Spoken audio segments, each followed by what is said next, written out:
Okay, up next is measuring. What can you tell us about that?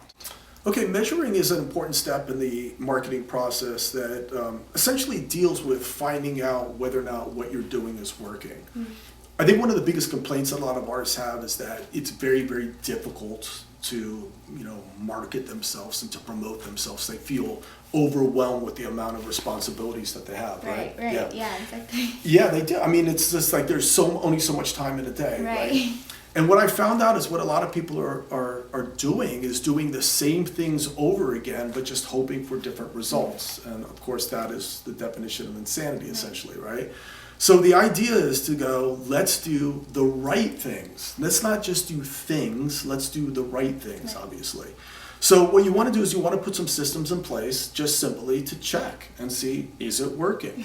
So let's just say, for example, you and I were playing in a band together, right? And we played a show, and maybe we did an advertisement maybe in our local music magazine. We just thought it might be cool to run an ad there. We did some Facebook ads or, or let's just say, for example, we handed out postcards around our school, that type of thing.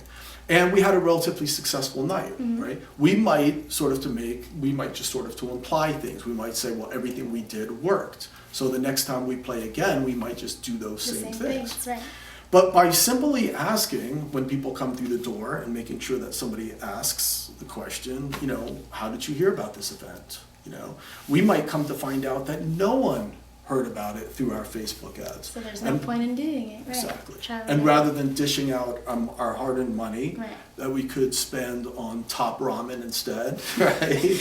Why are we throwing, as they say, why are we throwing good money after bad? So, it's essentially just a simple process of creating tools. Now, fortunately, in this day and age, we have we have a lot of tools that are available on social networks. You could find out from what region of the country people are watching you or how often they're watching you. So I recommend to just really simply to kind of wrap this up is for a lot of people to use the analytics on their social networks and just start paying attention to those types of things and asking people questions like, how did you hear about us? And it could be as simple as that, counting your sales after every show. Why did we do X amount of dollars on this night, but on the next night we didn't? Right. What happened there? What might be some of the reasons why there was a big jump? We did so much in sales here, and the next night we did this. Why? What happened? So it's paying attention. Essentially. So going back and kind of working it out with whoever you're working with, or if it's just yourself, and figuring out what works and what doesn't work, and eliminating what doesn't work.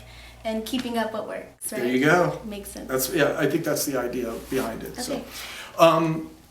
We're pretty much wrapping this up now. The next one we're going to talk about is assembling your marketing plan. So obviously, all of these things now can be, put into in a marketing plan. And a marketing plan is a communication tool that's used to get sponsors, that's used to get money, to financiers. And it's also used to communicate among the partners or the people that are involved in your project. So there's a couple little basic things that we'll talk about in terms of putting your plan together. So definitely hang out, and we'll see you guys next. Thanks. Cool.